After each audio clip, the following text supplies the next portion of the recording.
Hello, everybody. We are back with another episode of My Wife Isn't Here. It's just me and Dane. I would cut to a wide right now, but it's the wide camera's in the other room. Today, it's just me and Dane and Fiona. Fiona's at my feet. And, I'm your wife now. Oh, no. Come here, honey. I think you'd be a good wife. You think it'd be a good trad wife? Yeah, well, I guess I'm thinking of it in the gay terms. You know what I mean? Like, Yeah, like there's always a husband and a wife in a gay relationship kind of thing. No, actually, the opposite of that. I'm thinking of it as like a straight guy's version of what a gay relationship might be. So, like, right. You just like doing all the same shit I like doing. You like playing games, you know. There's not going to be any nagging. There's not going to be any let's go do this thing, or you know, I'm worried about X, Y, and Z. It's like we're just going to be rotting together. And it's like, oh, what a perfect relationship. Yeah, it is a comfortable one for sure. Yeah. But that's not. You're saying that I would be a good wife, but that's not what the wife role is. The wife is what you just described, which is to be a ball and chain. To put people on track is a nicer way of phrasing. Yeah, that. no, that's very fair. I'm not a track putter on her. Yeah, I think it's important in a relationship to have a partner who can be the yang to your yin. For sure. Is that correct? Yin and yin and yang. It is, but you just said it backwards for some reason. Maybe because you wanted to be a specific type. I think I want to be the yin. Which one's the white? Which one's the black of the yin and the yang? Do you know? I don't know which one. Me neither. Yeah, actually, watched a TikTok recently where someone was asking that same question, and I never even thought of that as a as a thing. I'm like, why? Wait, back up for a second. You're describing a concept to me that is really funny. Somebody, instead of Googling it, just went on TikTok and asked the question into their phone and uploaded it. No, I think it was like a clip of from a podcast where people were spitballing or whatever. Oh, okay. And all right, clip this and put it on TikTok then. It's apparently very valuable to people to hear that. Yeah, they didn't. I mean, that's why the ombudsing, I think, is important, because you can get answers right then and there. Well, not then and there. No, a week later. in the next episode. Yeah. It's kind of like Google, if Google gave you the answer 7 days from now and from someone who may or may not have looked it up themselves. Yeah. Yeah. Okay, so today we have two things. Okay. Two options.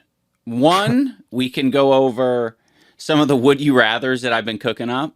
Oh, sweet. Okay, yeah. You've been cooking some would you rathers up? I've been cooking a few. I haven't been cooking any. I kind of blew all of mine. Yeah. Well, I'll tell you what. I hit a wall at, I think, the fourth would you rather, and I was like, all right, I'm going to start using ChatGPT to come up with these. Oh, no. Hey, it's not all bad. I think it came up with a couple good ones. I am kind of interested in hearing what the robot has to say with the would you rathers, because would you rathers are something I feel like take a little bit of creativity. They do. That was the main problem with it. Yeah. Is they just delivered nothing but generic shit to me for the first, like, I mean, I think I was going wide at first. I was like, tell me 10 or tell me a bunch of really interesting would you rathers, and it gave me the most generic shit ever. Like, would you it was like, would you rather have the ability to fly at walking speed or something, or like in some sort of invisibility thing? It was like really basic, something everyone's heard before. I like the first half of that. Yeah. The second half of it was not. It was very mid. It has nothing to do with that. Then I said, give me some weird ones. And it gave the, would you rather fight 10 or a duck-sized horse or a 10 horse-sized ducks or something Oh, like that. I've heard that one before. They probably just found that one on Google or something. Exactly. But that's what all the weird ones were. Some version of that just like you've heard it before. Not super interesting. Well, if you don't mind, what's wrong with your little mic arm there, husband? Yeah. Well, wife. This side of the table for some reason has like a weird like cut to the wide. Oh wait. Yeah. I don't know. I'm just gonna start. Okay, what were you saying? Stolen. Oh no, I was gonna say the first one that you mentioned is interesting because immediately I was like, okay, how do we fix that to make it interesting? Mm-hmm. Which I think is, what AI is actually supposed to be used for. It's supposed to be a jumping off point. So let's use it that way, right? Yes, exactly. So it said, would you rather fly at walking speed, which honestly could be good. But I'll take it up another level where it's just like you can also go up at walking speed. So you can actually go in, like if you wanted to get up and over something, you could basically just kind of like no clip through the air. Oh. Yeah. Oh, but isn't that, I mean, that's what I interpreted it was anyway. It's like you can kind of just move in any direction. Oh, okay, cool. Yeah, I was just like making sure that's like just the clarifying idea. it. Because then I think like the other side of that would you rather could just be the opposite of that, where it's just like, would you rather do that or be able to walk at flying speed? Now, what is flying speed? Well, that's the speed of a plane. Okay. So you become like a shittier version of the Flash kind of thing. Yeah, you'd be able to walk at 500 miles an hour. Okay. Oh, but maybe that implies you'd be only able to do it on the ground. Right. And that also implies you can't, when you run, normally you're running at your regular running speed. Yeah. So as soon as you change your gait, you're just kind of, you're fucked. Yeah. People will be asking you like, why are you like lightly jogging everywhere? Like, why don't you ever just walk? Yeah. So, well, when I walk, I fucking kill people. I run headfirst into a building. Yeah. I'm sorry. I mean, it could be good. I mean, yeah, either one I think is good. Mm-hmm. But yeah, I think it's just down to whether you feel like you would benefit more from ground travel than air travel. Yeah, I think it would be the fucking the flying, the no clipping.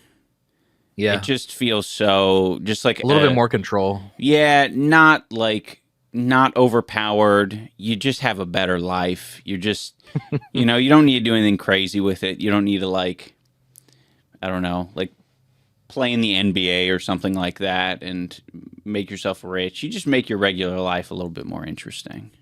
Okay, but I mean, with that power, you could play in the NBA. Don't let anyone know that you can do that. Just like, man, he can jump really high. But what you're really doing is you're jumping off the ground and kind of just like floating up to the basket, and everybody's like, he looks like he's walking on air. He's like the new Michael Jordan. Right. You'd be able to trick a lot of people. I do like the idea, though, that for some reason, I'm picturing the flying not like, well, I feel like it would give it away if it's specifically walking speed, because the idea of like going up in the air, like we're so used to the action being kind of like intense or violent. It's like you have to push off and then gravity takes over and you fall very quickly. So I think it would be very obvious to people as they're watching your highlights as you're like floating through the air. I think it would look really awkward. I also like the idea that your body fucking sucks. You look like a slug man. And but you're competing with the best. Yeah, exactly. Yeah. It'd be like Air Bud, but instead of a dog, it's a big fat guy. I like that. We need that. We need that guy in the NBA. What would that be called? Air blob. Blob. I was trying to think of like a funny way to say that. Yeah. Air blob. Air what? Oh no, then I was just saying air blob again because it's just so funny. It rolls Air off the blob. tongue. Air blob. Yeah. Reminds me of Flubber, because that was kind of the plot in Flubber, right? Was jumping Yeah, high. he put Flubber on the bottom of the basketball player's shoes. I actually would really like to rewatch that movie again because I was obsessed with it as a kid, and I've been told by everybody that it sucks ass. Yeah. But I was like 8 years old, and I was like, "This is the coolest shit I've ever seen in my life." Yeah. And I kind of want to revisit it and be like, "What was I smoking as a small child?" Well, yeah. It's specifically what what was so attractive to us about it. I think it was a little bit of that, like, it's like kids science fiction. Exactly. And I think that a good kid science fiction, and that's a good like new term that you should coin, kid science fiction. You can call it KSF. Not to be confused with KSI. Very easy to confuse the two. It is very similar, but it's actually very different. KSI is different from this. KSI's new path is making KSF films. And yes, I hope so, because KSF basically, I think a big component, or like a big component of KSF, this is going to be like the introductory course of my film school class where I teach a course only on KSF. Okay, KSF 101. I'm listening. It's important for KSF to include inventions, because every popular KSF like thing in media is like things getting invented, and the invention is like some crazy doodad or doohickey. I mean, you think about Dexter's Lab, you think about Jimmy Neutron, you think about like Gadget. Honey, I Shrunk the Kids. Yeah, Inspector Gadget. It's just like these all kind of come from a place of a crazy inventor with crazy hair, and he says, "I've got an idea." Like kids, I don't know what it is about kids, they go absolutely cuckoo bananas for that. Yeah. And I don't know why. And so I think watching Flubber, which I think is a part of the KSF Hall of Fame, would benefit from a rewatch. I totally agree. I think I really think you're onto something. I was thinking about the Flubber thing from this perspective of almost like, I think mixing a little bit of like invention, but also this element of like, what's the term? Witchcraft, where it's like, it's a little bit magic, or like you're rolling the dice, because that's why potions were attractive to me as a kid. Yeah, exactly. You drink the potion and it gives you some sort of powers. Well, there's that, but then also just inventing the potion. It's like, yes, who knows? I could put some puppy dog tails in some cream of mushroom soup in a bowl in my toilet, spin it around for a little while, and maybe that will allow me to slither under the door or something. Or I mean, I've told you the story. I think I've actually told the story on here that Flubber, I specifically tried to make Flubber. Yeah, you did. You described that. And you mixed chemicals from under the sink. Yeah, I found a bunch of chemicals from their sink, which is definitely where I should have been as a child, and I like put it in the freezer, and I got in trouble. But I think like what you're saying is, I think that is very attractive to kids for some reason, where they think they see somebody making potions and they're like, I can make potions. Yeah. I've got all sorts of ingredients in the kitchen. Yeah. I see my mom she's got tons of different potion ingredients back there. I know it. And who knows what they could make. I feel like that's got to be like a tell of whether your child is meant to be like a scientist or like an artist. Like, yeah, I feel like the kids who are meant to be, or you're saying like it's either or. Either or. So like if your kid is meant to be in the sciences, they're not going to fall for that. They're not going to like have blind hope that, all of these ingredients in Clorox is not going to do anything, but potentially make a nerve gas. But all the artists out there, they're going to mix Fabuloso, Clorox, and Tide. You do have something there, I think, with that, because it's like kids, I think, with a more like mature brain early on, who like are destined to become kind of like numbers, eggheads kind of people. Practical. they practically understand very early on that the Clorox bleach is for bleaching the floor, and there's literally no reason why it should react with the milk to make some sort of cool thing that's gonna fizzy and foam. Dude, you can I feed to your love sister that. to make her grow to the size of a house. It's so insanely relatable to like just say mixing like whatever with milk. Like, because that's literally what it is. Like every time you might get lucky, you might have the little, something a little bit off kilter, like the lemon juice that comes in the little lemon thing, and you're like, okay, this comes from the earth. This is maybe a little bit more. It's gonna do something different. Yeah. That reminds me, and I'm so bad with memory, so stop me if you've heard this one before, at least on the podcast, where my sister she's like a year and a half younger than me, but I was like young also. This is why this is a dumb thing to do.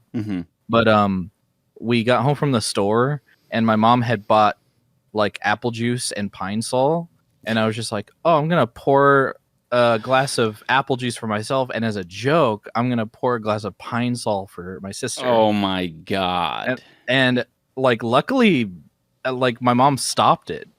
I was very young, so don't blame me. I wasn't trying to kill her. I was just so dumb. I was just a dumb kid who was just like, be funny. I think because I'm imagining like cartoons and stuff where where they immediately go, ew, gross. Like, she was about to drink it. She like picked it up and was like, "Oh, cool apple juice."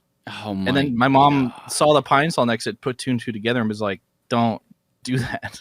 That's fucked up." I was like, "Oh, sorry."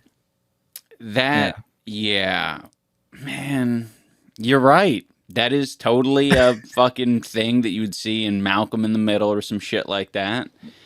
And or just like a prank of some, like a funny prank, I think is what I was relating it to. Yeah. But anyway, drinking bleach is what reminded me of that story. It's not really super tangentially related, but you're right. I mean, it's just like we're so influenced by media as children.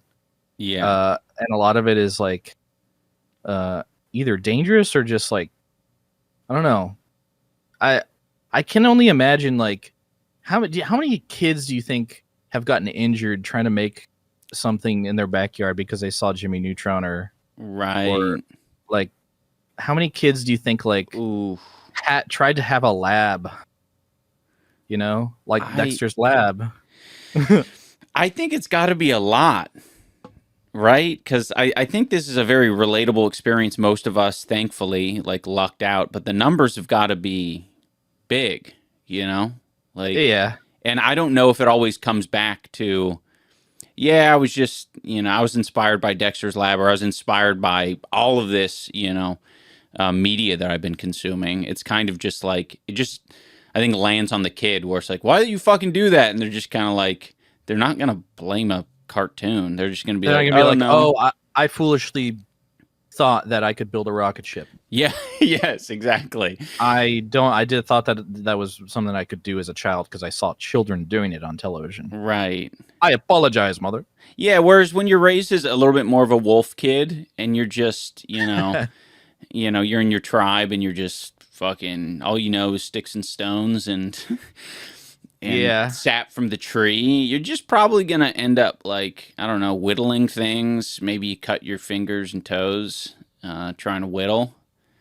I guess. Yeah. I think I was a combination of those things because like as a child and honestly a little bit too far into my development, like I must have been like 12, which is pretty old for this, but like I had watched like The Phantom Menace and I was like, lightsabers are so cool. I'm going to like take sticks and like run around with my friends in the woods and like we're going to like lightsaber fight with each other, but like actually hit each other with sticks. It was very much like similar to Airsoft Fatty, which I think was why he was so interesting to me in particular, is because he was 22 and continuing what I basically had done as a kid.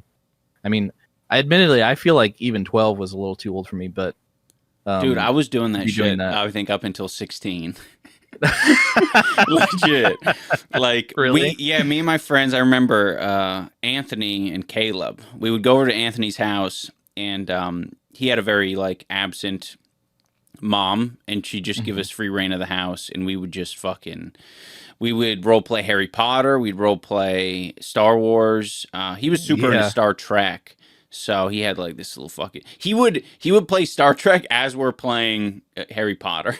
Nice. It was very interesting. Blending the two. We were blending universes, but that's cool. I mean, that is very, very kid-like, but you're saying it was like you were 16, so that's pretty cool too. Yeah, Sweet 16, cool. We had a Star Wars theme party. Everybody brought their own lightsabers. Yeah. Oh, actually, now that I'm thinking about it, I'm trying to like line up like what age I would have been at in this in the different grade levels, and it probably wasn't 16. It was probably closer to 13. Because 16, that's what maybe you're you're sophomore or junior year of high school, something like that. I believe so. Yeah. You're not a junior. A junior's like 14, 15. Or no, yeah. Yeah, it would have been like middle school then. Okay, yeah. Anyway. No, that's what I remember. When I was in middle school, I would have neighborhood wars with kids. Like basically we had like established, I mean, we were all friends, but we had established it's like if you see me out in patrolling the neighborhood in my cloak with a stick, we're gonna duel. The cloak. Yeah, and that was literally that was the unspoken rule of we're role playing this 24/7. Right. That's it's not so cool. All right, everybody break and then we all run off. No, it's just it was a full-time thing. Mm-hmm. Yeah. That would be kind of sweet if that kind of became the culture, at least amongst what do you call them? The LARPers of the world, where it's just so long as you have your cloak on, anywhere, any environment, your game to interact, goes. To RP. Yeah. I used to that was also actually after I'd first seen Lord of the Rings, so I was super obsessed with being a ring wraith. Yeah. The ring wraiths were the coolest thing. You wanted to be a ring wraith? Oh yeah, I actually had dressed up as a ring wraith, basically up until I had stopped dressing up at all. That was probably my last Halloween costume. Actually, no, I think I dressed up as Sweeney Todd one year when I was 19. But before that, basically from the moment that I had seen Lord of the Rings up until I had stopped dressing up from Halloween, it was the ring wraith costume. It's the coolest one. It's the coolest thing I can think of. Wow. So yeah, I was super into that. But I would also, outside of Halloween, just basically be a ring wraith character in these LARPing situations where I would have the neighborhood wars with other children. I mean, ring wraith. I'm trying to think of a comparative example for what that feels like to me. Because ring wraith, if you're a Dementor. Because they're very similar, I think. A Dementor. Yeah, you're right. But the ring wraiths are so much cooler because they have swords. Yeah, no, that's and true. Armor. They're like Death Knights. They're yes, yeah. They're the best of both worlds. They're like the Monty Python Black Knight mixed with a demon. Yeah. It's exactly. Sick. Yeah. No, I totally agree. I think that is super sick. I think it's respectable. I think my brain, because you didn't see the ring wraiths a ton. They're not a main character. They're just an existing thing in the lore. Yeah. They're kind of like a mini boss. Yeah, my brain wouldn't have even registered. I think my memory of the ring wraiths is basically there's it's kind of like a nightmare guy that shows up when you put the ring on or when they're around the ring. Yeah, they hunt you down. Yeah. But I think what was attractive to me as I don't even want to say a kid because I said I was 12. Well, 12-year-olds are kids, but I think what was attractive to me then about that is that's very easy to splash into the fantasy that you're trying to indulge in whenever you're running around in the woods with your friends. Mm-hmm. Is you are being chased and I am chasing you. And so you see in the movie, That's the true. hobbits are being chased, they're being hunted by these creatures that are just omnipotent and so much more powerful. Right. And to me, I was just oh, that's the perfect situation to recreate. where like you guys are basically the hobbits and you're helpless, or you have tiny little hobbit swords, and I'm the big ring wraith coming after you. Oh yeah. I mean, it was awesome. It made me feel cool. That is cool. I think the whole cops and robbers like dynamic is exactly. Like, but it's even more like interesting because you have like that fucking asymmetric horror game thing going on. Where you're clearly more powerful, you have more abilities. Well, at least that was the theory. You were just Dane, but you know. No, but I would definitely do movie moments on purpose and stuff. You know, jumping down from trees and fucking appearing in front of them, screeching. You know. Yeah. I guess I'm now recalling in moments like that when you were like kind of setting the rules for the game and the universe that you're playing. You would, or at least I would, me and my friends would, if we needed to make it more even, we would have the person, we would like create rules where it's like, yeah, if you get hit, you gotta fucking, you have to like stand still for 10 seconds or whatever the thing is that's gonna make you like actually be more powerful in this role play. Yeah, I love that shit. I think that's very interesting because we had like no rules. Oh, really? And I think the rule was literally like, I'm gonna hit you until you just start crying and run away. It wasn't really. It was kind of a little bit more brutal than like actual game. Yeah, I think that's probably what justified it to me being as old as I was, because I think if I was younger, I would have done that. If I was younger at the time of doing that, I probably would have been like, here are the rules, like try to have a little bit more control over the situation. But I think like in my mind, I was just like, this feels like maybe I should be tougher about this. I shouldn't wimp out and be like, oh, if I get hit, then I'm deserved something. So I think at the time, I think I was just kind of the mindset of like, we should just beat each other up for fun. Right. Dude, I can't relate to that. I was a total wimp when it came to those games. like I mean, I picked friends that were not pieces of shit. They did not like want to push the physical violence at all with anything. So we were all on the same page with that stuff. But at one point I did have a friend, David, and David was a fucker. He'd hit you. He would do things. I remember he did this thing where he called it the claw or something, where he would like take his hand. I think he was trying to do like a fucking, what is that? Like a Vulcan nerve pinch or some shit like that from Star Trek, where he would be like, yeah, this is like my special move or something. And he fucking grab you by your like neck tendons and like just like squeeze until you'd be like, fucking mercy. And it sucked. And I was like, I don't feel safe around this person. So I didn't really have those games with him. I didn't want to like engage in that. Because even when we were just doing normal shit, like bouncing on his trampoline at his house, like a knuckle would fucking fly at me occasionally. And I'd be like, I don't know how that happened, you fucker. Yeah. Yeah, not fun. No, not fun in the context of like it coming out of nowhere. But I think that what made it a little easier to engage in that for me was that everybody was more or less on board with it. Right. No, that is fair. The rule was that there was not really any boundary to how far you could go. I mean, like, I remember, like, and I think this was probably a developmental moment in my life. I had hit someone so hard that they actually like fell over and started crying. And in my heart, I was like, oh, that felt really bad to do. I don't think I'm going to do that again. So like, that was like, that I felt like that was like a healthy, like that was a part of my arc where I was just like, oh, I shouldn't be violent. Okay. You know?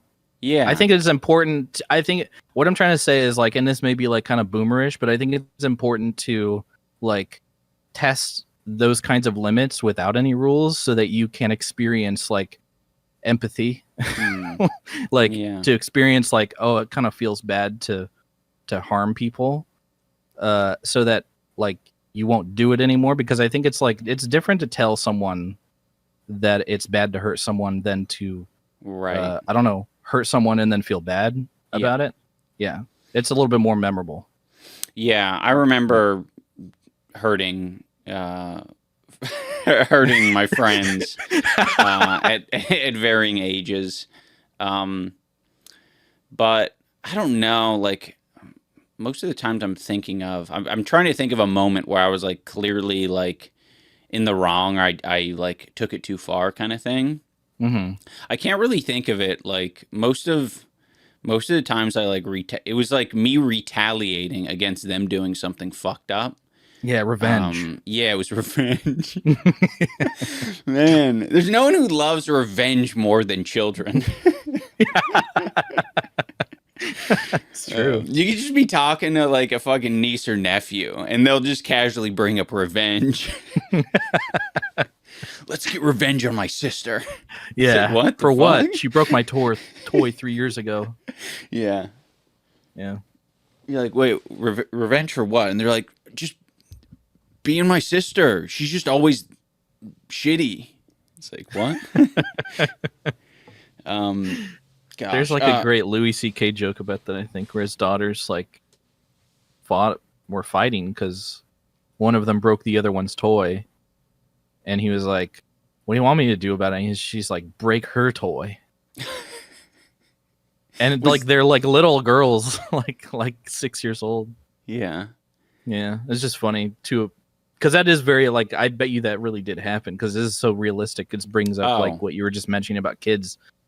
They're so obsessed with justice for some reason. Yeah. I think it's baked into like something about people. Yeah. I don't know. Yeah, that was always like, that would maybe also be something that, I don't know if I ever had this experience. I'm sure that I did, but the idea that if someone breaks your shit, like naturally the correct response as a kid is to break their shit or to have their shit broken as well, so we're even. Yeah. That feels like the easiest like solution. And it's kind of interesting that our like, I wonder if there's any like not laws, but like punishments in the like criminal justice system that like reflect that eye for an eye type mentality. Because we lock people up, we make them do community service in some cases. It's like a lot of it's just like time out. It's like, yeah, you're gonna have time out for 10 years. Enjoy that. Reflect on what you've done or something. Hang out in this building for a while.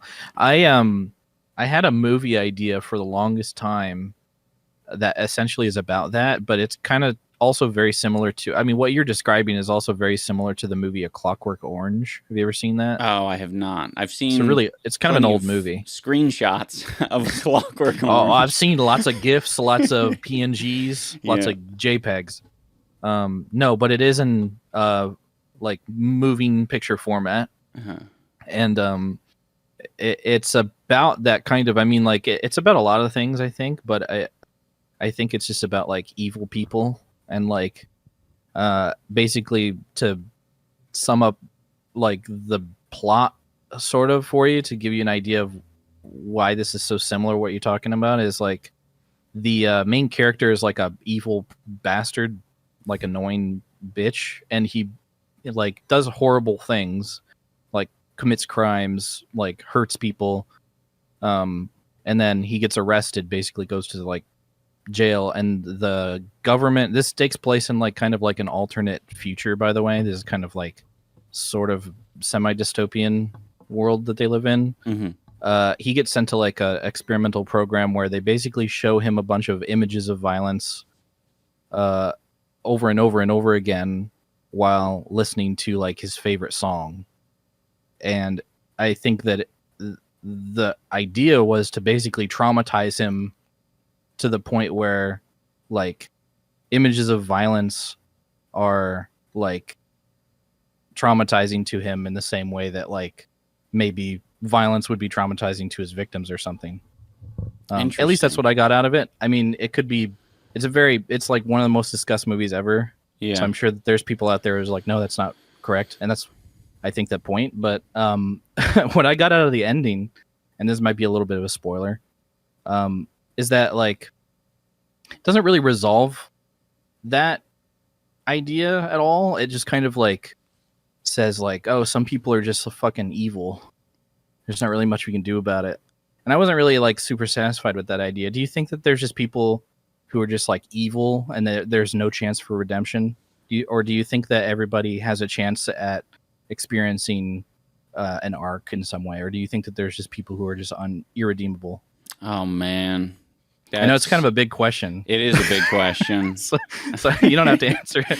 No, but I think that's like the movie is proposing an answer to that question, which is I think that it's saying that like there's just some people that are just some dogs just need to get put down. Exactly. Man, it's an interesting one. I think my instinct with questions like that is always to, weirdly enough, like put on my flat earther cap and kind of just go with like just anecdotal evidence rather than, I don't know, thinking that's a good instinct. Anything else. Yeah. Do you have an anecdote that relates to that? Is why you brought that up?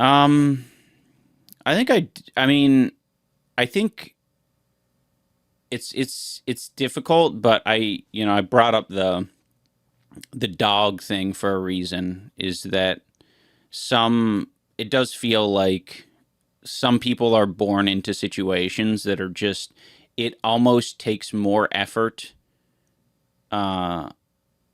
to undo all the damage that has been done. And even when you undo all the damage that has been done to a person, you're potentially just now left at, just a baseline. Mm-hmm. And so it feels almost like just a matter of how much work and how much effort and how like old a person is. I think it's possible for everyone, but it's functionally not possible, if that makes sense. Yeah, because some people need a very, very large amount of work, and there just isn't enough like resources to do that, especially in like the kind of society that we live in. Yeah, I live in a society, in other words. Yeah, I think that's basically what I'm getting at. Yeah, I suppose that's kind of a realistic approach. Yeah, which is why like the preventative idea for a lot of this shit is just like the most important thing, because to fall down the rabbit hole and to get fucking drugged deeper and deeper is just like, it just gets fucking worse and worse. I don't know. Like even just thinking about this might be, I don't know if I want to use anyone as an example, because I don't want to associate anyone with like them being evil, but like there's obviously like a ton of things that contribute to a person being evil. And it's like, most likely they didn't have a good start. And, beyond that good start, like it is like momentum. Like it's really hard to get healthy, and you need like a good support group to get healthy. And if you have the opposite, it's just like, it's really, it can be really easy to fucking go to a dark place. Yeah, it doesn't look good for some people as far as like redemption or that kind of thing. Yeah. But but I suppose it's like, I mean, it's a Stanley Kubrick movie, and he's like kind of well known for being a little down in the dumps about humanity. Yeah. He's a little narcissist, or not. He's a little negative guy, not narcissist. Well, maybe he was, but he was a negative person, I think. Yeah. His movies suggest that. So it's not surprising that he would put forth that idea. It's based on a book as well, but I don't know if he came up with that ending himself or not. He's changed a lot of stuff. I see. Anyway, the idea that I had, which is like my new version of Clockwork Orange, which is like, I think a little bit like tailored more to the modern era, because like what kind of does worry me a little bit is the idea of in my lifetime having something as powerful as like the concept of Elon Musk's little brain chip being available. I do think that it is like a pretty realistic possibility that at least like a functional version of that will be available within my lifetime. I could be wrong though. I mean, those kinds of predictions are always kind of wrong, but anyway, that I think opens up a lot of opportunity for like introducing concepts and ideas to people who wouldn't normally have access to that in the form of like empathy training, if that makes sense. So like imagine you have like a little chip in your brain that can simulate what it feels like to like watch your loved one die, for example. Right. At the hands of a killer. Yeah. What if you showed that to someone who is convicted and doing time for murder? Do you think that would like accelerate their rehabilitation? Yeah. That's so cool. I think it would too, which is kind of the concept for a sci-fi movie. Yeah. That was like the idea that I had, but it could very well be a reality. I don't know.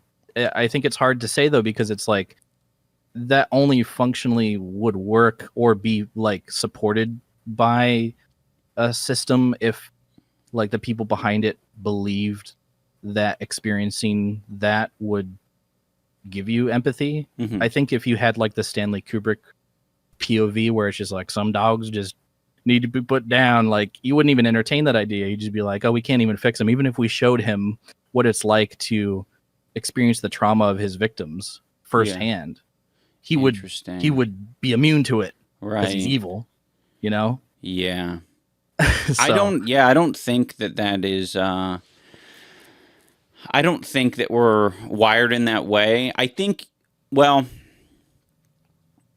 depending on what your brain actually looks like, because some people legit have holes in their brains and they're like actually deformed right to an extent. And if you're just missing that area, I actually do think it would be like we're showing this shit this empathy training to them 1,000 times and it doesn't seem to be having an impact. Like I think that would happen, but I think it would be good enough to identify that outright and be like, well, never gonna get better, put them down. Yeah, I mean, if you have like a brain deformity, I think it's fair to be like you're exempt from our dystopian sci-fi program. But if you have like a what appears on paper, they scan your brain and they say like you have a functionally working brain, and yet you murdered this family of people. Like I think it would be honestly life-changing if you could physically like and mentally make someone experience what it feels like to be on the other end of that. I think that might help. I mean, like maybe not like across the board, like you literally see it once and you're changed. I think it's just kind of like I don't know. Well, introducing those kinds of moments simulated, I think would be very impactful. Yeah, it's interesting. The idea that like you could take what would normally be like an extremely time-consuming, labor-intensive effort that's also kind of just vague. It's just like living life, and condensing that down into a simulated moment. Yeah, that's like that's awesome. I like the is that? I'm trying to think of what like science fiction films that's most similar to. I mean, Clockwork Orange. Yeah, but it is very similar to that. But wasn't there one? What's Minority Report? Oh, that's like it's like about like a government system or like at least a police force system that can predict if you're going to commit a crime and then arrest you before you commit it. Oh, okay. Because they employ these like seers or like basically like clairvoyant people to predict it. Yeah. Okay. So it's a little bit science fiction, a little bit of fantasy in that way. Right. I get you. Yeah. And then the plot of the movie is that Tom Cruise is like an officer who gets predicted to commit a crime. Yeah. And so he has to go on the run from his own precinct. Okay. Yeah. I knew there was something about predicting things or yeah. the brain. You've seen it? No, I don't think I have. Okay. It's a cool movie. Yeah. But it's a little bit similar in the way that it's like a dystopian future trying to, I guess you could say, like, do good for humanity, but in like a kind of weirdly intrusive way. Because I think that, like, while the idea that like empathy training may be a greater good, I do also acknowledge that it is kind of like weirdly fucked up. I don't know how to put my hands on it, but it's just like, why would it is kind of like, well, it's just still in that eye for an eye kind of realm, you know? Yeah, well, I think it's like just playing God that people have a problem with. Right. Yeah. No, for sure. I think have you seen the movie Gattaca?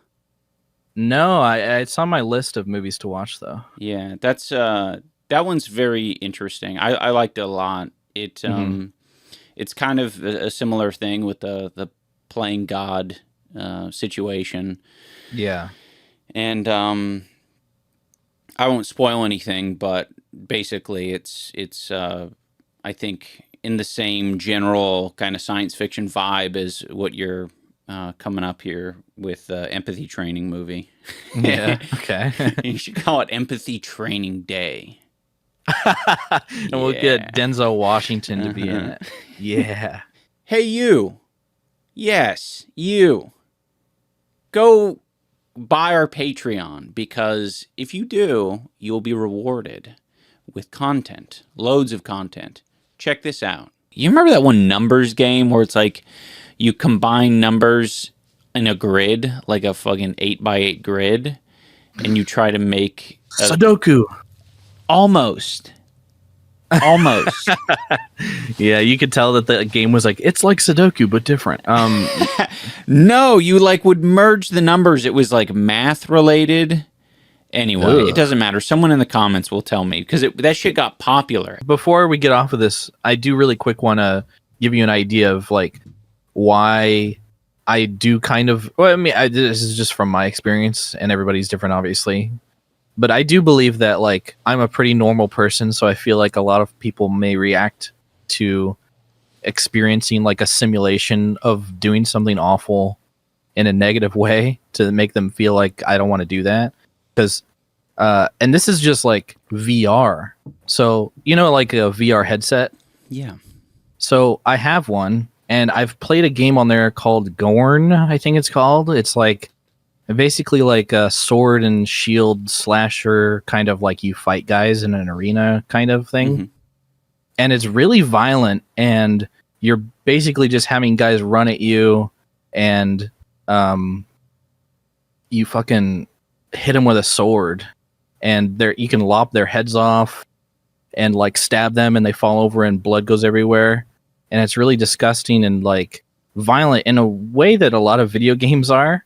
But I didn't like it because there's something very different about literally doing that in real life versus just sitting at your computer and like controlling a character on screen with your mouse and keyboard or controller and watching it happen.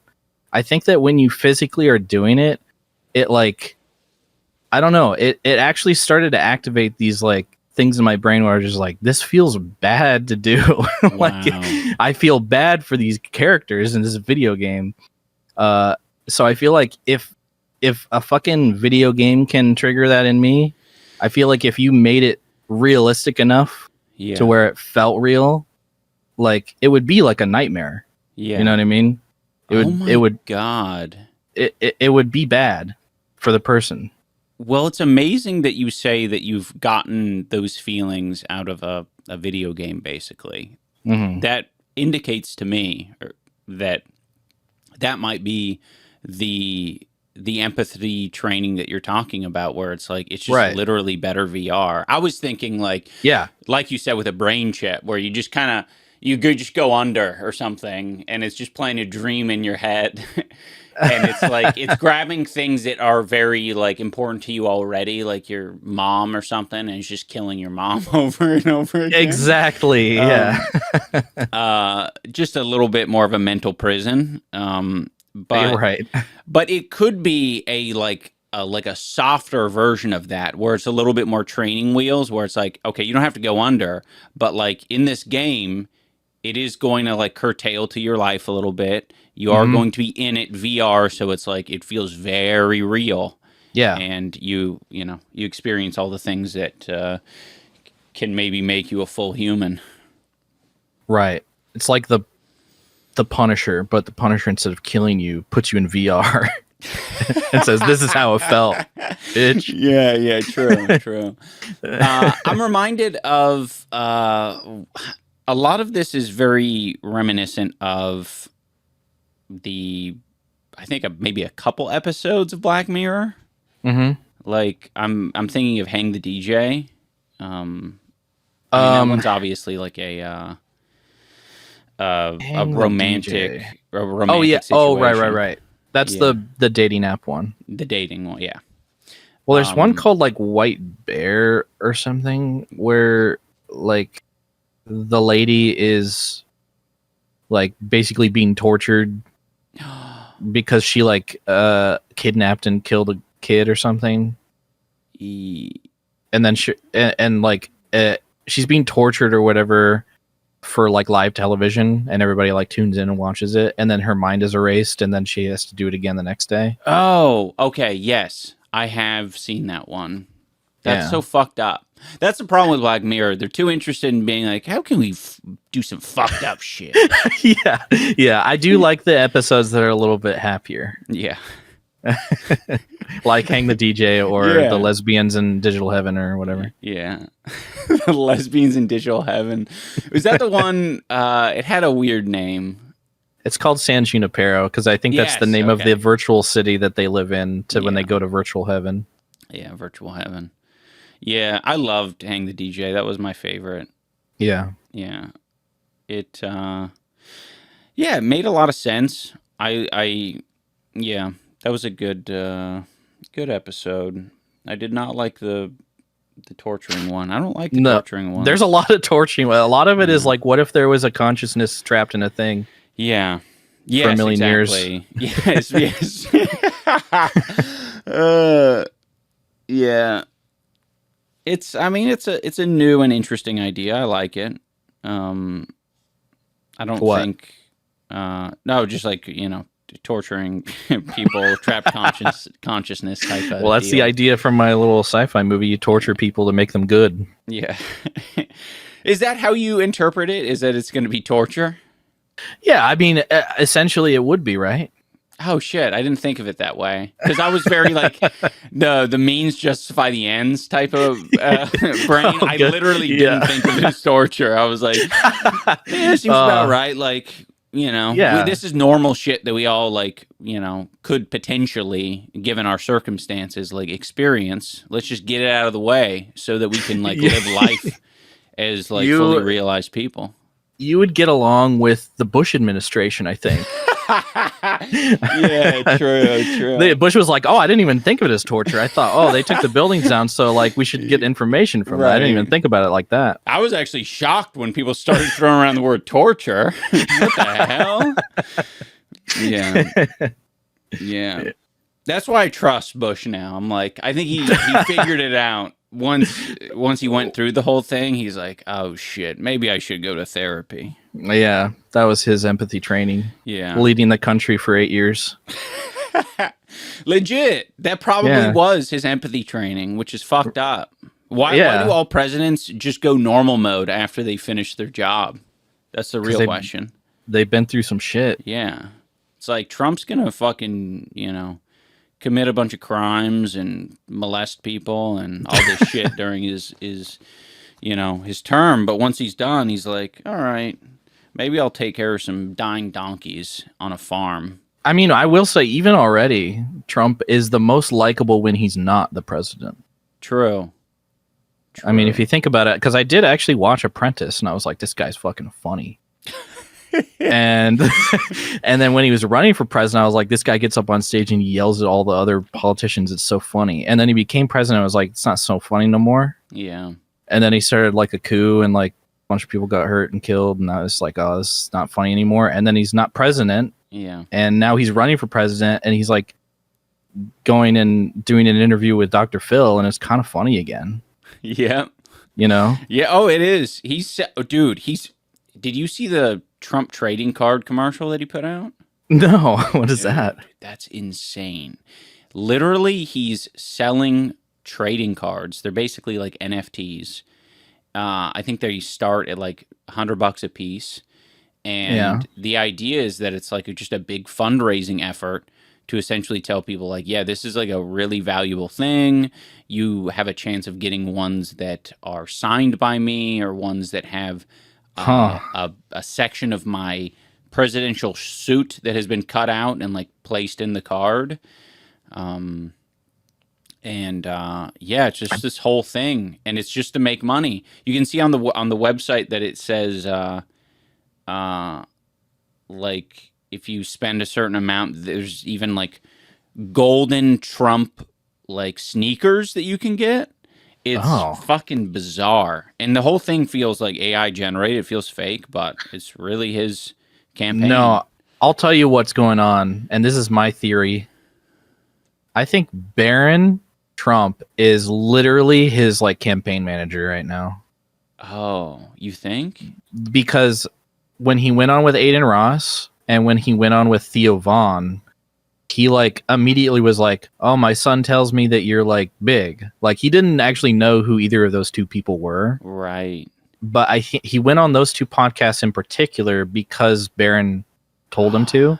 And now that you're telling me that like he's doing like a trading card meme, I'm like, oh, Barron is like the perfect age to have grown up watching like Logan Paul like opening Charizard packs. Oh my and God. like getting into that whole thing. I think that like honestly, I think Barron Trump is like kind of steering Trump's election campaign in like these weird directions. I think it's all Barron's fault. I think you're right. I think you're totally right.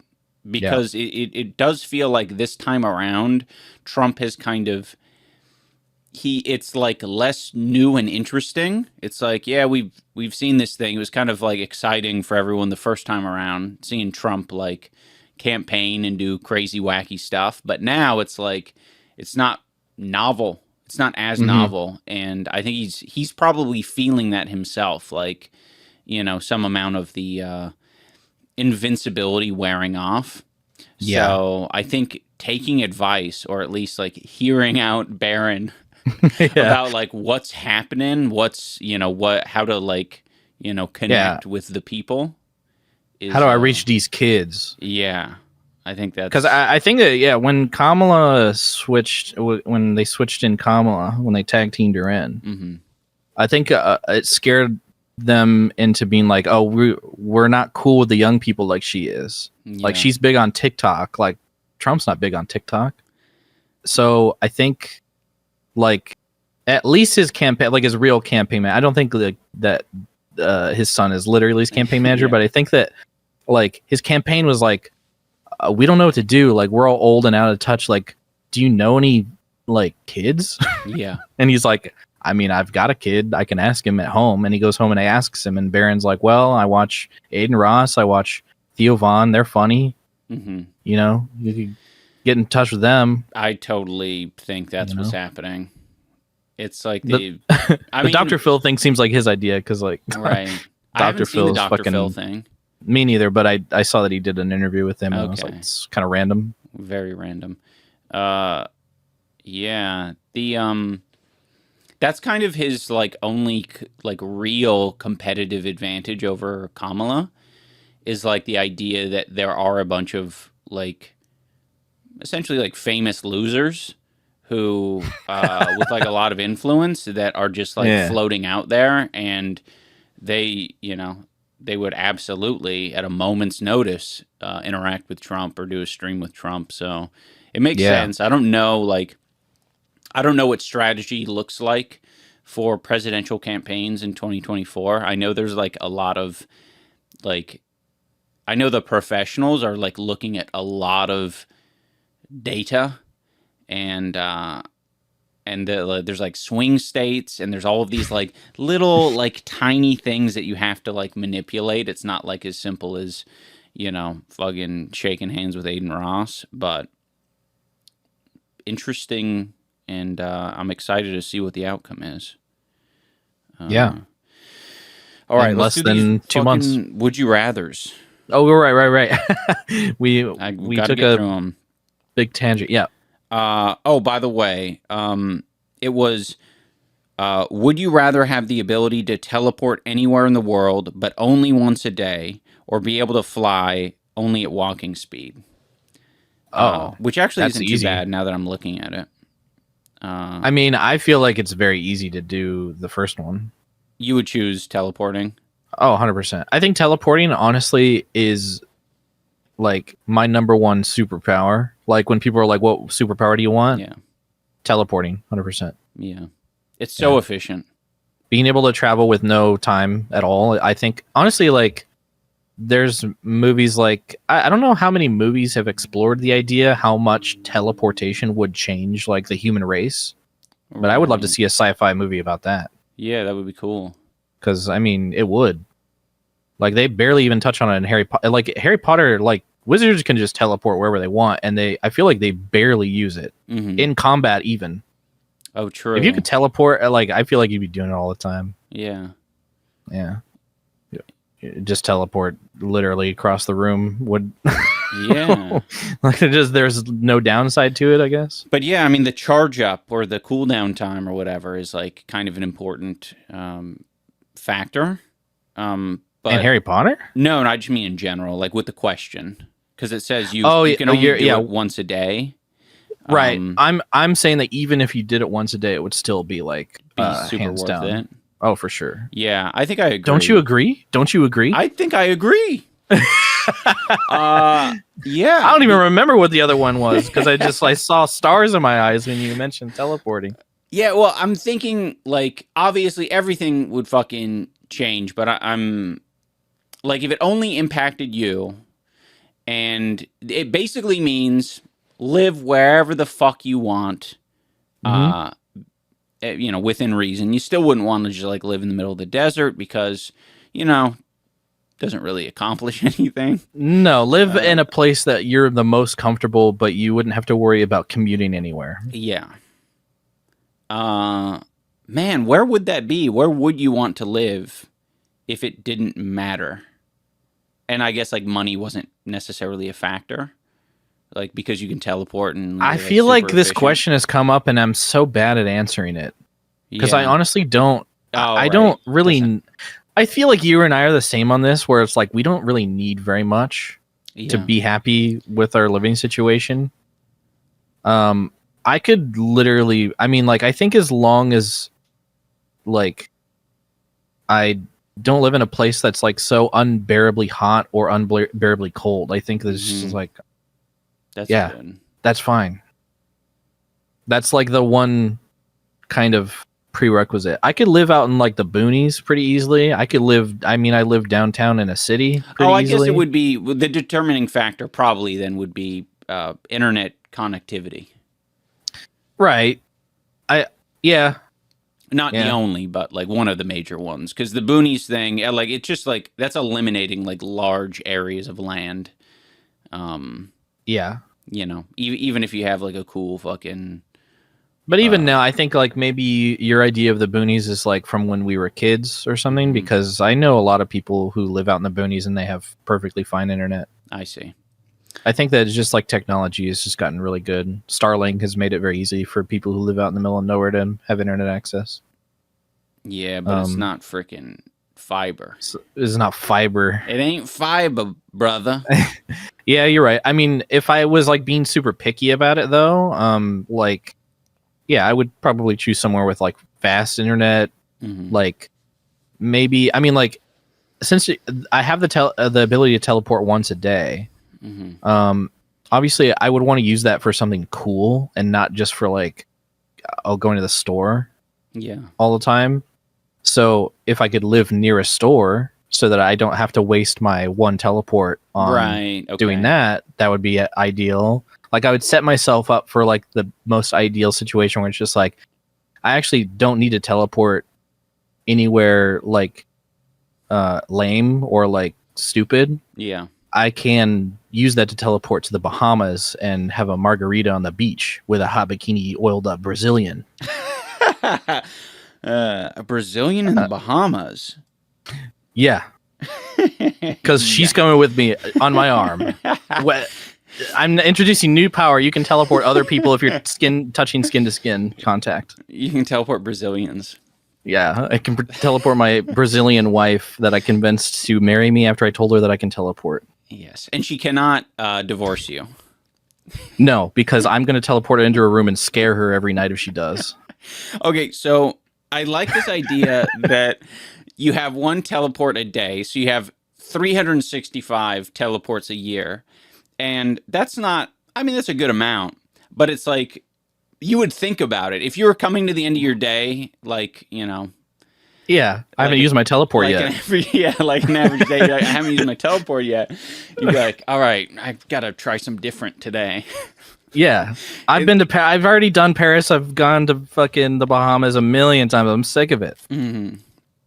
I mean, I would just start experimenting. Go to my neighbor's house. I would teleport in the middle of one of those like really tight caves that everybody gets stuck in. No, just to be like, oh, what's this feel like? I mean, I think it's beneficial that you can get out. Oh, you know? Yeah. However, I've been interpreting this the whole time. This is one way. You can't. It's not teleport there and then back. It's teleport there and then you're done. Oh, this is a horrible power. You think so? You're saying I have to stay overnight if I teleport somewhere far away? Yes. Until the clock hits midnight at least. I mean, now it sucks to you? Now it does kind of suck. I was so on board even with that problem because I'm like, well, you just like make sure you have your shit with you, like you have, you know, your passport. I don't know if you need your passport. No. But you know, you have some money, you have a credit card and something like that. And you just teleport in places you know that are, you know, you're going to be safe relatively. At that point, I mean, it is still probably worth doing it over the other one still. I'm just saying it sucks a lot more because essentially you can only use that for like weekends and vacations, essentially. You can't use it for like a fun thing to do. No. What do you mean not necessarily? I mean, like if you like in what way would you use that casually at that point? Okay, I'll tell you. Okay. It depends on how you interpret the rules. If you're interpreting the rules is like the cooldown starts as soon as you teleport and you have to wait 24 hours to teleport again, that could suck. And I do agree with you on that. If you think about it in some weird, wacky iDubbbz terms, it's the next day. The following day is when the cooldown's up. I see. So I would be like, haven't seen Dane in a while. I'm going to spend, you know, the next 5 hours at Dane's place. And that will take up my 2 teleports today and for tomorrow. So as soon as it hits, you know, 1 a.m. or something like that, or midnight, as soon as it's midnight, like, later, Dane, it's been fun. I got my teleport's ready. Yeah, exactly. I mean, seems reasonable. You live pretty close, so I wouldn't want you to use 2 days worth of teleports on me. Oh, but I wouldn't be doing anything anyway during those days. Don't worry. Oh, okay. Yeah. All right. Well, I'm just thinking, like, how do you use it in a way that's fun? Because what you described as something that you could do normally, I'm saying, how do you use that in a way where you... Right, like you can't teleport 10,000 feet in the air and skydive. No, unless you do it at midnight. Yeah. Oh, man, that's cool. I mean, a lot of this stuff is like you can't really do it effectively unless you do it at midnight or unless you're going on vacation. Right. Because, like, in order for me to do the fun little cave thing where I teleport into a little tight like cave that people die in, I would literally have to do that at like 11:59, and then be like, oh my god, I'm stuck in the cave. This is crazy, and then I teleport out the very next day. But the trick is you have to you have to rub your hands together like this to be able to do that. So you teleport into the cave and you're like fucking contorted. And you're like, no, you can't just add rules to make it so I can't do my cave trick. Okay, no, that's fair. You just have to think about it. Yeah, exactly. Yeah, you have to say in your mind, I want to teleport. I want to teleport. Me. I want to teleport. You have to say those exact words in your head, and you have to finish it with 1, 2, 3. 1, 2, 3, cadabra, abracadabra, alakazam. Please send me to Japan. Please send me to. You have to rhyme it with wherever you want to go. Yeah. My name is Dane. It's not Dave. Please teleport me into a cave. I love that. Yeah. But I'm just saying, like, it is a sucky rule that you can only do it once per day, and it's not a two-way teleport because it would just lose a lot of its like actual day-to-day functionality for interesting moments. Dude, never having to fly again. Sure. Awesome. Yeah. I mean, like, for someone like you who I feel like you take more plane rides per year than the average person, right? Yeah. Would you make that assumption? Yeah. So I think it would be beneficial for you. I haven't been on a plane in a very long time. Right. And so I don't really plan on going anywhere I mean, like, it would be useful, but I mean, like, it would be for pleasure that I'd be doing it, I'm figuring out, I actually think that this is a classic poor man, rich man scenario. Okay. The rich man with a bunch of like connections all across the world, like say, like I know fucking like Dana White, and like he does the UFC events every fucking week or whatever. Right. And like the only limitation, I'm invited by him to watch front row seat at every event. The only limitation is I live in Seattle. I don't want to fucking, fly down there every time. So I can do that. Maybe I know Donald J. Trump and we like playing golf together. But he lives in Mar-a-Lago in Florida. So I'm like, well, now I got all these things. Maybe I know some fucking Japanese guy. Maybe I know some Chinese guy. And they treat me well every time I'm in the area. All of a sudden, this teleportation makes a lot of sense. It does. If you have places to be all over the place and you don't like flying, then it's the most beneficial power. But if you're not, if you don't have anywhere that you really need to be, that's far away, it's kind of more annoying. Maybe we're not thinking though of like really. Maybe we're not thinking enough like children or something. Where like we should come up with like a scheme. Like, all right, well, how can I make money with it? Or like, easy at 11:59, teleport into a bank vault, grab as many bags of cash as you can. But what if it's one of those things where you had to have been in there at some point, like at that location? Like it's like the Nightcrawler thing where you have to know what the space looks like, right? So you don't teleport into a wall and kill yourself. Yeah, I guess you would have to set that up, right? You'd have to see the inside of it. Yeah. Say, I don't know. You'd have to do a little bit of Ocean's 11 type thing where you scheme and say, "Oh, I'm from the board of directors from the bank. We need to see the vault to make sure it's ship shape." Right. Get a fake ID made and stuff. I would go there and I'd be like, "Oh God, I really need a shit. I really need a shit." They're like, "Oh, well, you can use our bathroom in the lobby," and you're like, but there's the vault's right there. You have a bathroom in the vault, don't you? They say, "No, we don't. You're not allowed in there." I'm like, "Come on, it just should be 2 seconds." Okay, we'll let you go and shit in the vault if you give me a kiss on the lips right now. Oh shit, that's a bit of a catch-22 because I'm married. I can't do that. Seems like you don't have to go shit that much anymore. Your demeanor changed. Yeah. Do you still have to go? No, I don't need shit anymore. That's really concerning. Did you shit your pants or something? No, I just like no. You seem actually pretty tranquil. Yeah, I'm actually quite tranquil. I feel like you did. I feel like actually you didn't have to shit at all, and you just wanted to see the inside of our bank vault. Oh, shit. I might be shitting again. Sir, you're crazy, and I love that about you. Can we be friends? Yeah, as long as you, like, as a good friend, let me inside of the bank vault to inspect a gate. Okay, sure, why not? Awesome. See, it's as easy as that, folks. Okay. That's how you get it. That's how you get a peeper on the inside of a bank vault, so you can teleport in later. There's a movie kind of about that, starring Hayden Christensen, called Jumper. Oh, I saw it a long time ago, but he had the ability to teleport, and he used it to teleport into bank vaults and steal the money. Right. So he was like a criminal. Like, that was the whole thing, is that he was being hunted by the teleportation police or something. I don't remember. Yeah. I think I saw there's like a video game that they made, like a shovelware video game of Jumper. Really? Yeah. Huh.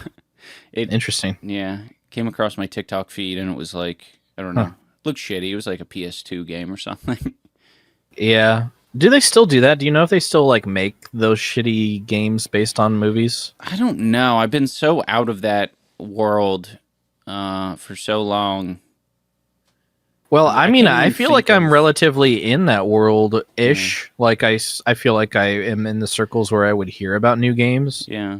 And I feel like I just don't hear about, like, video game versions of new movies coming out. Like, there hasn't been, like, a Dune game, as far as I know. Like, and that seems like a pretty obvious one to do a game on. Yeah. But I just feel like maybe they just don't make them, and that's why I don't hear about them. Is that it's like the age of the shovelware movie game is over.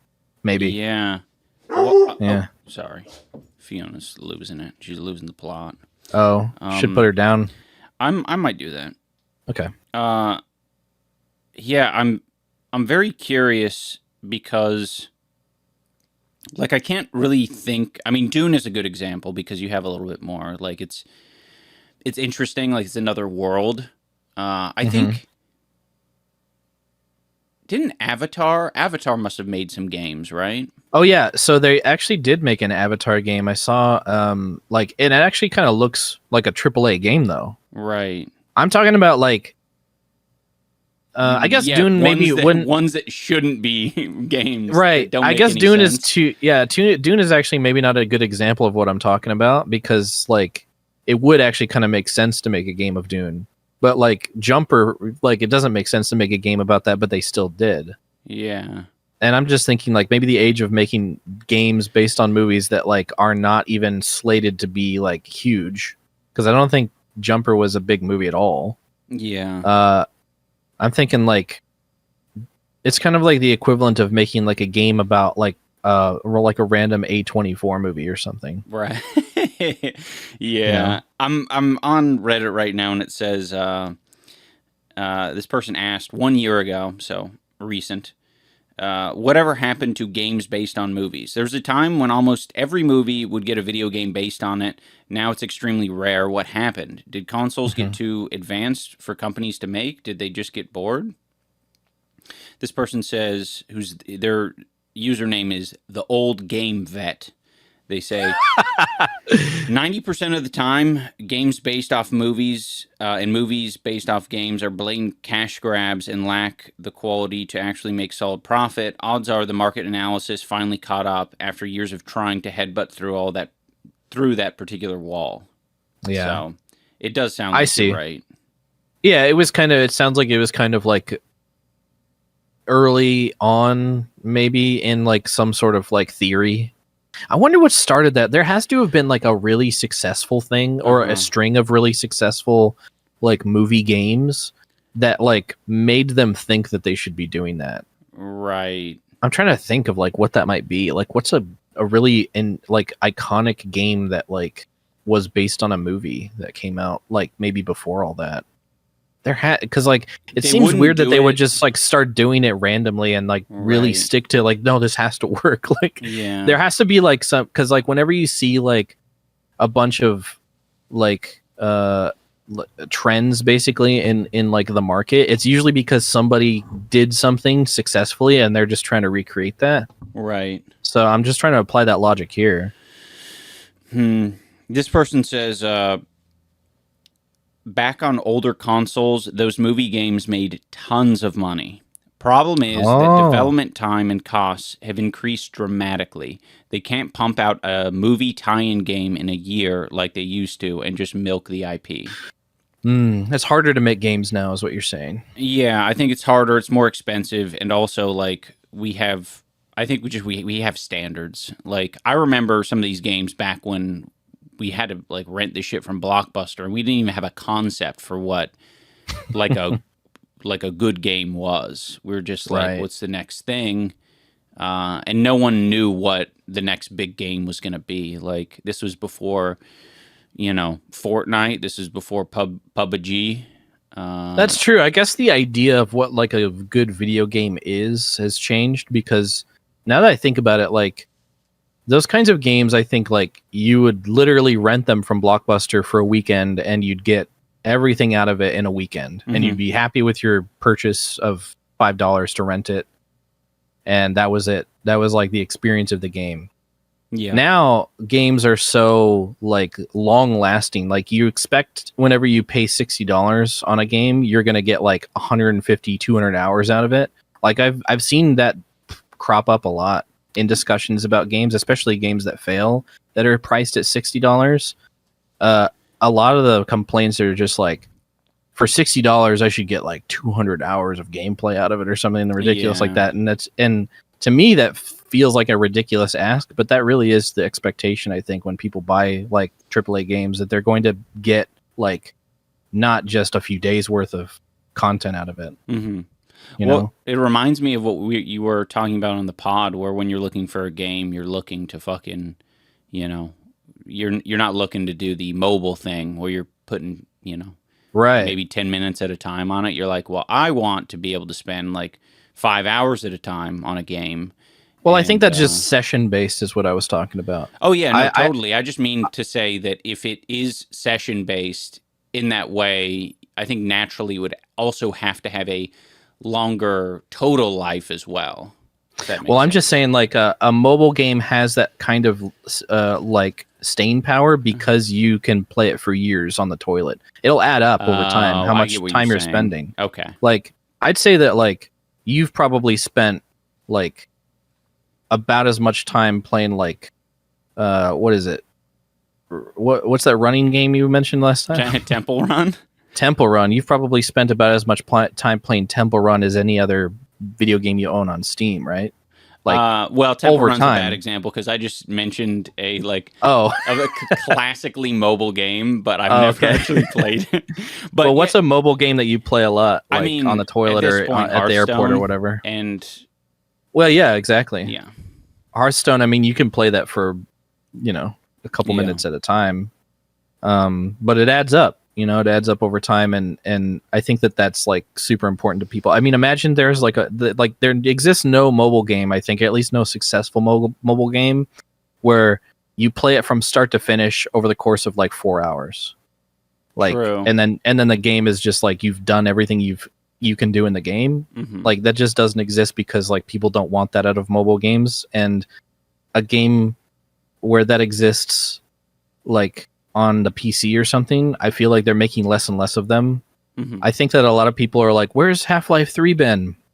Oh, true. I think that they just don't realize like there's a lot of people are going to play that and then stop talking about it in like 2 months. Mm-hmm. Like the landscape of like how to be successful in the gaming industry is just like way different from when Half-Life 2 was popular. Yeah. Like I would be surprised if Valve ever made, I mean, like there have been like leaks and saying that they're making Half-Life 3 now, or like they're actually like trying to get it out the door now because they've been working on it for a while. But I feel like it's probably just like people in the company who are interested in making that kind of game because like that's just how Valve operates. But that's only Valve really can, I think, pull it off. Mm-hmm. It's hard to make like a narratively driven game with a beginning and end now. Mm-hmm. It's hard. Yeah. And everything is just like, I mean, it feels weird to say that, like, they're all in the business of making money, and it's hard to, it's just really challenging to, like, logically say, like, yeah, it's the right move to just make a fucking awesome sequel to this beloved game when clearly the markets are showing you should not be doing that. I mean, that's why the new game they came out with, Deadlock, like that's a perfect example, right? It's like they're entering the space where this game can have longer than a 2-year lifespan. It might be able to have a fucking 10-year lifespan, right? Or longer. I don't know. And the game they made before that, Half-Life Alyx, which is a Half-Life like spinoff for the VR headset, like besides it being for a console that like literally less than like 1% of consumers own, being like a detriment to its like staying power and culture, I do think that it being like a narratively driven game does kind of hurt it. Yeah. Like in its day and age. I mean, it sucks because there are a lot of like narratively driven games that I do love. Like we played Portal. Like Portal 2 is like one of my favorite games ever. It has a like replayability, but I mean, like as far as the actual meat of the game, like you can fucking finish it in a night, you know. Those kinds of games just aren't gonna get made anymore by big companies. Like there's no profit in it. It's so much more profitable to sell a game that people are gonna play for years. Yeah, it's like, I guess we just didn't like we couldn't conceptualize at the time that games could like not have an end. Yeah. You know, it's like we thought of it only as like we do books and movies, like it's just like a story or whatever, like that's all a game can be. And then the fucking, I guess the MMOs came out and yeah, these fucking, I mean, to be honest, like even just games that do have like a beginning and end, like, I don't know, Pokemon, like even those games coming out and having like a tremendous amount of success kind of made people, I think, realize like, oh shit, people are like just playing it again. Like it's so popular that people are just doing like multiple runs of the same game because there is like a difference, you know, the story ends up being a little bit different every time you play it. So I guess it's been a slow burn, but well, it's been a slow transition because what you're saying is like Pokemon has that, it has almost kind of like a special in between that like that transition is showing. Like Pokemon has a narrative, but there is like a way to play it outside of that narrative, which is trading and collecting. That's like its own meta game. Right. And then there's like the battling, like that's its own, like you could basically turn that game into its own like endless like game essentially. So there's just like, it had both of those. And then I also think that like Halo had a big part to play in that transition because it had like a narrative story, but the multiplayer aspect of it like had room for like endless opportunities for fun for people. And I think what a lot of people started seeing in these patterns of like, oh, Pokemon, Halo, like these are games that do have a narrative story to it, but it has that extra like bit of appeal in that like you can just keep playing it forever. So I think like, yeah, I think people were just like, oh, we should just do away with the story part and just make a game that you can play forever. And then it's like half the work, you know? Because I mean, Fortnite is honestly like the perfect example of this, because didn't Fortnite start out as kind of like a narratively driven game, or at least like a game that was more cooperative or something? I think I remember people saying you used to just like shoot zombies in that. Yeah, I think you just built a fortress. I think I want to say it was maybe a survival type game. That's what it was. And then they just like kept leaning into the whatever was working, and you know, that's what was working. The multiplayer aspect, and then the constant updates aspect, I guess. Right. I mean, I think Fortnite is like the game that has solidified the current state of games right now, where it's just like, just make a game that people will want to log into and play. You know, don't worry about like crafting a like movie. And this is, you know, it's kind of nice because like at least now movies like are the place to go for a narrative. Mm-hmm. You know, that is true. It just allows like greater focus into that experience specifically. Right. It appeals to my little like Virgo energy brain of putting things into little boxes. It's like, oh, this is where all the stories are. That's true. Yeah. I mean, I will say I've always like not been a fan of stories in video games. Like I respect them. I respect the work. I think there's examples of it that are fantastic, but like I'm just not like that is like fucking 5% important to me. The other 95% is that gameplay, that feeling good, accomplishing the thing. Yep. Yeah. I'm right there with you, which is why for the longest time, I mean, I had been like kind of a passive casual fan of the Legend of Zelda series, but I became like a mega fan after Breath of the Wild came out because that game, it speaks to my like, oh, this is like a sandbox kind of like appeal, you know? Yeah. They went away from like the linear like, oh, beat this dungeon, then go to the next dungeon, then when you beat the last dungeon, you beat the game kind of thing. I see. They completely just like said, let's throw that into an open world game so that after you're done beating all the dungeons, you can still do other shit. It's that same kind of mentality that has been successful with, you know, Pokemon and Halo. Yeah. They did it with Legend of Zelda and it worked out really well.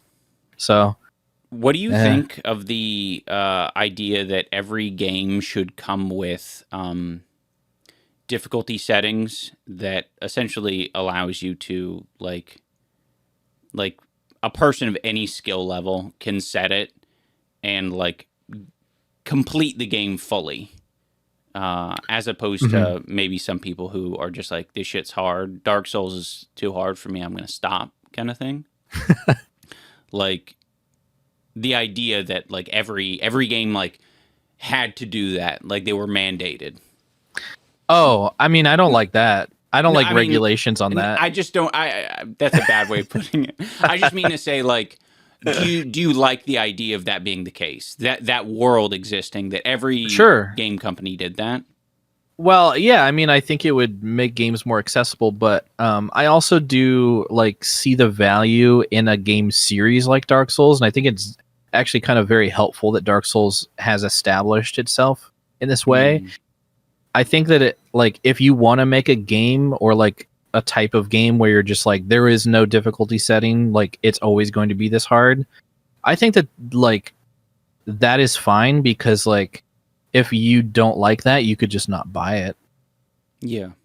But I think that if you're trying to make a game where you just want people to play it and enjoy it, like obviously you should make some difficulty sliders.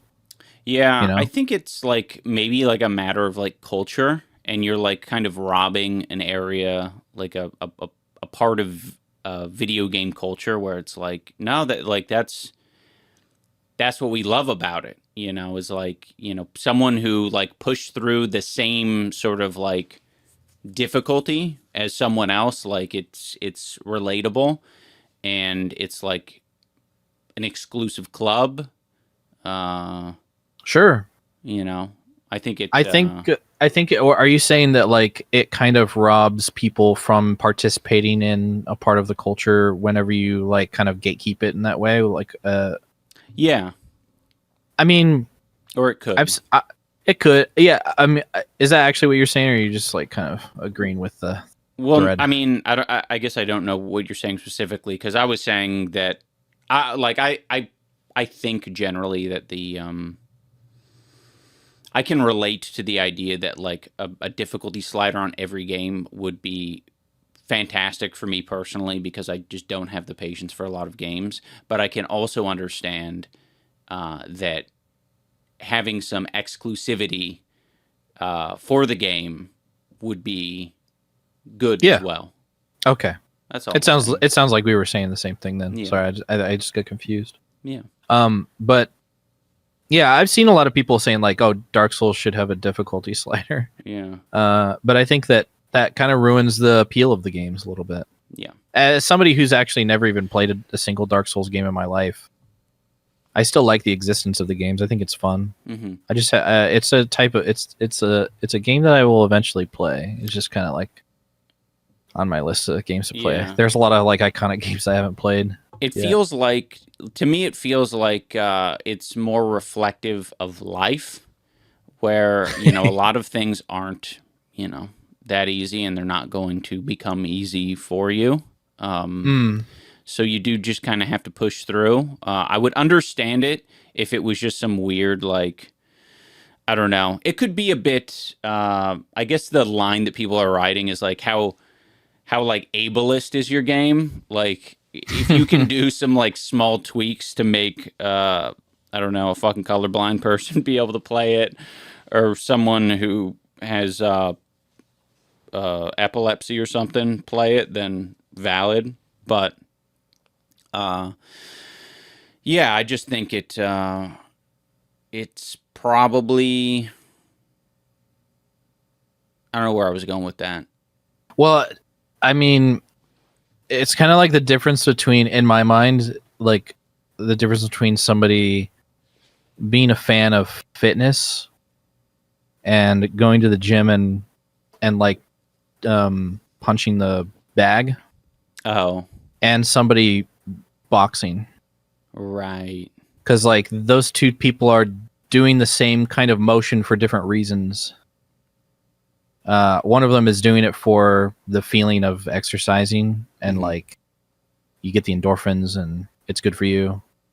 The other person is doing that for kind of similar reasons, but they're also doing it to challenge themselves and get that out of it. And I think that when people play games, they're the type that I think probably most people do it in the same way that like somebody going to the gym and working out on a punching bag is doing it, where they're just doing it because it feels good. Right. And it's fun. But I think that there is like a subset of people who want to box, you know? Yeah, they're looking for something different. Yeah, they're looking for a challenge. They want to challenge themselves. And I think that if you're saying like, it's almost kind of like that person punching a punching bag and being like, why are those people hitting each other? Yeah. That's not fair. Yeah. What, you think you're better than me because you're punching a real person and there's a timer and you get points? Think you're better than me? Yeah, I like that. I think it speaks to a little bit of insecurity when people point out there should be a difficulty slider in games that are designed to be challenges. Mm-hmm. You know? Yeah, I think it's probably just a lot of people who are like, I have fucking over 500 games on Steam, and I don't have the time to get through them all.